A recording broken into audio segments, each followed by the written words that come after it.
అందరికీ నమస్కారం. Welcome to my channel. ఆంధ్రప్రదేశ్లో షెడ్యూల్ కాస్ట్ వాళ్ళకి రావాల్సిన నిధులు ఏవైతే ఉన్నాయో షెడ్యూల్ కాస్ట్ సప్లాన్ కింద ఆ నిధులు కరెక్ట్గా అందుతున్నాయా? కేటాయించేది నిజమే, పేపర్ మీద ఉంటుంది, కానీ ఇచ్చినట్టే ఇచ్చి వెనక్కి తీసుకుంటున్నారా? ఈ విషయాలు మనం ఈ వీడియోలో చూద్దాం. నా పేరు కిషోర్ బాబు, అడ్వకేట్. ఇంకా ఎవరైనా మన ఛానల్ సబ్స్క్రైబ్ చేసుకోకపోతే సబ్స్క్రైబ్ చేసుకోండి. అయితే విషయానికి వస్తే, షెడ్యూల్ కాస్ట్ వాళ్ళు, దళితులు ముఖ్యంగా ఈ విషయాన్ని చాలా తీవ్రమైన సమస్యగా ఆలోచన చేయాలి. ఎందుకంటే అన్యాయం జరిగిపోతూ ఉంది, ప్రశ్నించే వాళ్ళు ఎవరు లేరు, చాలా ఘోరం జరుగుతూ ఉంది. ఏంటంటే కేంద్ర ప్రభుత్వం షెడ్యూల్ కాస్ట్ వాళ్ళు బాగుండాలని, వాళ్ళకి 10 సంవత్సరాలు రిజర్వేషన్ ఎందుకు పెంచుకుంటూ పోతున్నారంటే, వాళ్ళు అనుకున్న స్థాయిలో అంబేద్కర్ గారు ఆ రోజుల్లో ఆయన ఊహించిన స్థాయిలో ఫలితాలు లేవు. ఈ ఫలితాలు లేవు కాబట్టే 10 సంవత్సరాలు రిజర్వేషన్ పెంచుకుంటూ పోతూ ఉన్నారు. అది తప్ప ఇంకోటి కాదు. కరెక్ట్గా ఇంప్లిమెంట్ చేయగలిగితే ఇన్ని రోజులు పట్టదు ఇది. కాబట్టి ఈ విషయం ఆలోచన చేయండి. సరే, విషయానికి వస్తే షెడ్యూల్ కాస్ట్ సప్లాన్ అనేది ఒకటి ఉంది. ఎందుకు ఏ సప్లాన్ అంటే, ఇది ప్రతి బడ్జెట్లో ఇన్ని డబ్బులు తీసి పక్కన పెట్టండి, ఇది షెడ్యూల్ కాస్ట్ వల్ల సంక్షేమానికి కేటాయించాలి, వారి ప్రయోజనాలకు, వారిని అభివృద్ధి చేయడానికి, లేక వారి స్థితిగతుల్లో బాగు చేయడానికి, అందరితో వారు కూడా సమానంగా ఉండాలన్న ఉద్దేశంతో షెడ్యూల్ కాస్ట్ వాళ్ళకి ఒక ప్రత్యేకమైన నిధి ఒకటి కేటాయించారు. ఇది ఆత్మగౌరవ నిధి. దీన్ని ఆత్మగౌరవ నిధిగా భావించాలి. దీన్ని సప్లాన్ అంటారు. దీని గురించి ఎవరు మాట్లాడట్లేదు. ఏదో చిన్న విషయాలు, దళిత క్రైస్తవులని ఆ విషయాలు ఈ విషయాలు మాట్లాడి దాన్ని అంతా డైవర్ట్ తీసుకొని పోతూ ఉన్నారు. మనల్ని నిలువున ఈ షెడ్యూల్ కాస్ట్ వాళ్ళని మోసం చేస్తూ ఉన్నారు. ఈ విషయం గమనించాలి. ఎందుకు ఈ ప్లాన్ పెట్టిందంటే, కేంద్ర ప్రభుత్వం దళితులకి విద్య కావాలి, బాగా విద్యను అభ్యసించాలి, ఫారిన్ వెళ్ళాలి చదువుకోవాలని, అలాగే ఉపాధి అంటే ఉద్యోగాలు కావాలా దళితులకి అని, భూమి పంపిణీ కావాలా, అలాగే వ్యాపారాలు చేసుకోవాలా, మంచి వ్యాపారాలు చేయాలా, హాస్టల్స్ ఉండాలి, చక్కని హాస్టల్స్ ఉండాలి, స్వయం ఉపాధి కావాలా, సెల్ఫ్ ఎంప్లాయ్మెంట్, అలాగే గ్రామాల్లో చక్కని వీధులు, మంచి వాతావరణం, ఇవన్నీ ఉండాలి. కాబట్టి వీళ్ళ కొరకు ప్రత్యేకమైన నిధిని కేటాయించిందని కేంద్ర ప్రభుత్వం వారి సలహాల మేరకు, వారి యొక్క ఆర్డర్స్ మేరకు కేంద్ర ప్రభుత్వం కొంత డబ్బులు పంపిస్తుంది, అలాగే రాష్ట్ర ప్రభుత్వం కొంత కేటాయిస్తుంది. ఈ కేటాయించిన దానిలో కేంద్ర ప్రభుత్వం వాళ్ళ స్కీమ్స్ ప్రకారం వాళ్ళు చేస్తూ ఉంటారు, రాష్ట్రానికి కూడా కొన్ని డబ్బులు ఇస్తారు.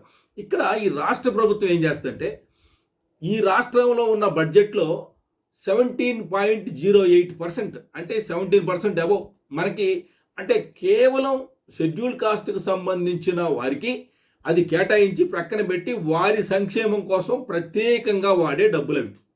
ఈ ప్రత్యేకంగా వాడే డబ్బులు అలా ఉంటే, ఈ రాజకీయ నాయకులు ఏం చేస్తూ ఉన్నారు? ఇప్పుడు జగన్మోహన్ రెడ్డి గారు ముఖ్యమంత్రిగా ఉన్న టైంలో నవరత్నాలని తీసుకొచ్చారు, మనందరికీ తెలుసు. ఈ నవరత్నాలు డబ్బులు మరి ఎక్కడే? ఆ డబ్బులు ప్రభుత్వానియే.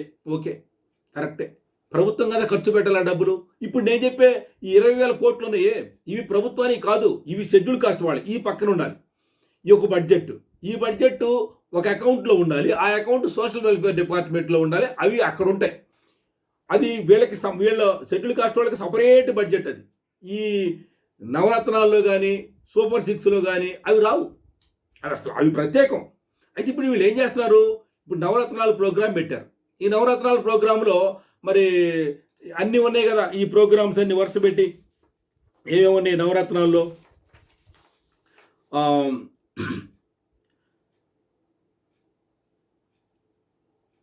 ఈ నవరత్నాలు ప్రోగ్రాము లో చేసింది ఏంటంటే,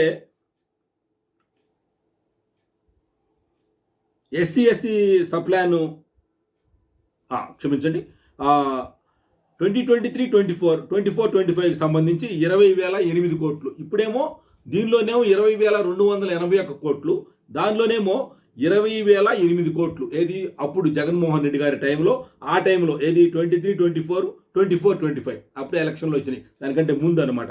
పెడితే దీనిలో ఏమేమి కార్యక్రమం నవరత్నాలు ఉన్నాయి. దానిలో అమ్మఒడి, ఆసరా, చేయూత, పెన్షన్ లాంటి ఇవన్నీ కానుకలు ఉన్నాయి. ఇవన్నీ కూడా డైరెక్ట్ బెనిఫిట్ ట్రాన్స్ఫర్ అని డైరెక్ట్గా వచ్చి అకౌంట్లోకి జగన్ గారు బటన్ నొక్కుతారు, బటన్ నొక్కగానే వెంటనే వచ్చి అకౌంట్లో పడిపోతాయి.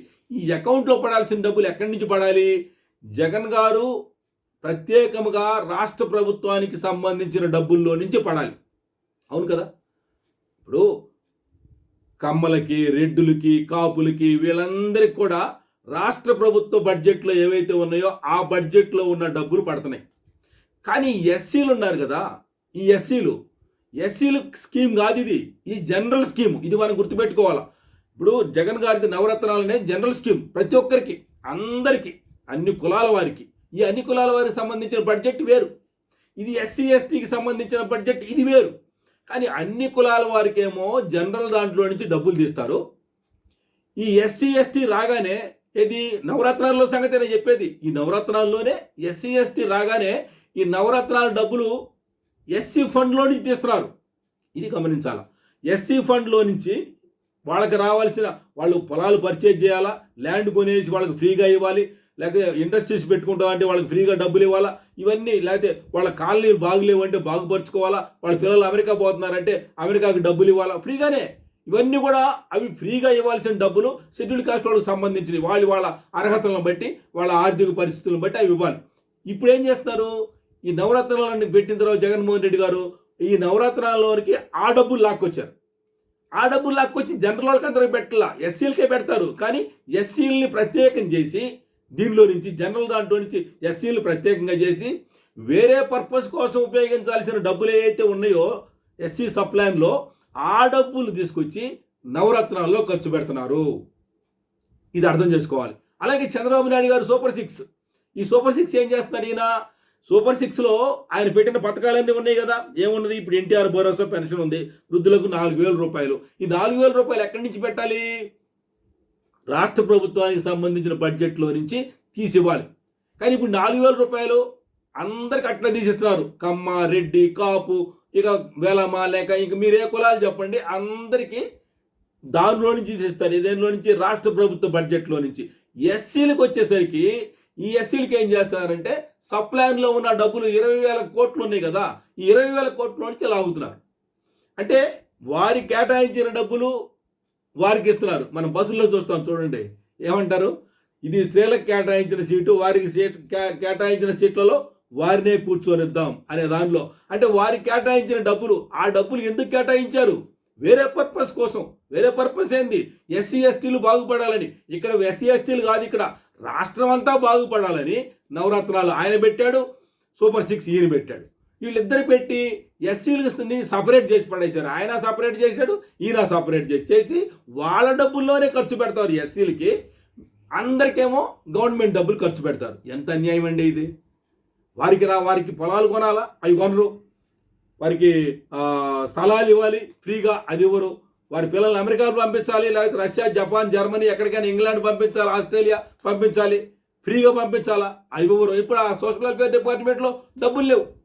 యాక్చువల్గా ఈ డబ్బులని 20,000 కోట్లు అలానే ఉండాలి. ఇప్పుడు ఈ పథకాలు, 2 పథకాలు ఉన్నాయి కదా, నవరత్నాలను సూపర్ 6, ఈ 2 కూడా గవర్నమెంట్ డబ్బులు ఖర్చు పెట్టాలి తప్ప ఎస్సీలకు సంబంధించిన డబ్బులు ఖర్చు పెట్టకూడదు. ఇది జరుగుతుంది అన్యాయం. పేరుకి ఏం చెప్తున్నారు? అవునండి, ఎస్సీలకు సంబంధించినవి వారికి ఖర్చు పెడుతున్నామండి. ఎస్సీలకు సంబంధించినవి వారికి ఖర్చు పెట్టడానికి కాదు, ఎస్సీలకు సంబంధించి వారి ప్రత్యేకమైన వెల్ఫేర్కి ఖర్చు పెట్టాలి. అంతేగాని నువ్వు నవరాత్రులు అని ఎలక్షన్లో అనౌన్స్ చేసి, ఈయనేమో సూపర్ 6 అని ఎలక్షన్లో అనౌన్స్ చేసుకొని ఆయన వాళ్ళ బాకా కొట్టుకోవడం కోసం, లేదా వాళ్ళ గొప్పతనం కోసం వీళ్ళకి సపరేట్గా డబ్బులు కేటాయించిన దానిలో నుంచి వీళ్ళకి ఇస్తూ ఉంటే, వీళ్ళే లాగుతూ ఉంటే ఎంతకాలం ఈ లూటీ చేస్తారు? దళితుల దగ్గర ఎంతకాలం ఇట్లాగా డబ్బులు మీరు కాజేస్తారు? దొంగల్లాగా కాజేస్తున్నారు కదా. ఇది వాస్తవం కదా. ఇది ప్రతి దళితుడు, ప్రతి దళితురాలు ఇది ప్రశ్నించాల. ఎక్కడి నుంచి ఇస్తున్నారు డబ్బులు? ఇప్పుడు ప్రస్తుతం జరుగుతున్న పరిస్థితుల్లో ఏముంది? ఎన్టీఆర్ భరోసా ఉంది, 4,000 రూపాయలు ఎక్కడి నుంచి వస్తుంది చేస్తాయి? సపరేట్గా డబ్బులు కేటాయించారే ఎస్సీలకి, దాంట్లో నుంచి ఎస్సీలకి ఇస్తున్నారు. మిగిలిన వాళ్ళందరికీ, ఏది బీసీ, ఓసీ, ఈబీసీ వాళ్ళందరికీ ఏమో గవర్నమెంట్ డబ్బులు ఇస్తారు, వీళ్ళొక్కరికే ప్రత్యేకంగా ఇస్తారు. ఎంత అన్యాయం అండి ఇది! ఇది ప్రశ్నించే స్వభావం రావాలి. ప్రశ్నించండి, మీకు పోయేది ఏం లేదు. మీకు ఆత్మగౌరవం పెరుగుతుంది, పొలాలు వస్తాయి ఫ్రీగా, ఆ ఇండస్ట్రీస్ పెట్టుకోవడానికి డబ్బులు ఇస్తారు. ఆ డబ్బులు వాటి కోసం, అవి షెడ్యూల్ కాస్ట్ కాలనీస్ చక్కగా నీట్గా ఉంటాయి, మంచి సిమెంట్ రోడ్లు సీసీ రోడ్లు వేస్తారు, వాటి కోసం ఖర్చు పెట్టాలి. ఇంకా వీళ్ళేం తెలివిగా ఏం చేస్తున్నారు, ఈ కాలనీలో నుండి మెయిన్ రోడ్డుకి రావాలంటే ఆ మెయిన్ రోడ్డు సంధానకర్తగా ఒక రోడ్డు వేస్తారు కదా, అంటే దీనికి ఒక రోడ్డు, పెద్ద రోడ్డు, ఆ డబ్బులు కూడా షెడ్యూల్ కాస్ట్ వాడే. ఎంత అన్యాయం! కాలనీలో డబ్బులు ఖర్చు పెడితే అర్థం ఉంది, కానీ ఇక్కడి నుంచి మెయిన్ రోడ్డుకి, లేకపోతే ఇన్నర్ రింగ్ రోడ్డుకి, లేకపోతే అవుటర్ రింగ్ రోడ్డుకి కలవాలంటే ఆ బడ్జెట్ ఏదైతే ఉంటుందో, ఎంత ఖర్చు అయితే ఉంటుందో అది మొత్తం ఈ డబ్బుల్లోంచి తీస్తున్నారు. ఆ డబ్బుల్లో నుంచి ఎస్సీ సప్లైన్లో నుంచి తీస్తున్నారు. అట్లా కనుక తీస్తే ఇంకా ఎస్సీల దగ్గర ఫండ్ ఎందుకు ఉంటుంది? ఇంకా దానిలో సోషల్ వెల్ఫేర్ డిపార్ట్మెంట్లో ఫండ్ ఎక్కడ ఉంటుంది? ఉండదు, ఖాళీగా ఉన్నాయి. ఎస్సీ కార్పొరేషన్ చైర్మన్ అంటారు పాపం, ఆయన కుర్చీ కూడా సరిగా ఉండదు. ఎందుకంటే డబ్బులే, ఆ డబ్బులు మొత్తం వీళ్ళకి పెడుతున్నారు కదా ఇక్కడ తీసుకొచ్చి. ఎంత అన్యాయం జరుగుతూ ఉంది! ఈ అన్యాయాన్ని ప్రతి ఒక్క దళితుడు, ప్రతి షెడ్యూల్డ్ కాస్ట్ వ్యక్తి గమనించండి. అందరికీ నమస్కారం.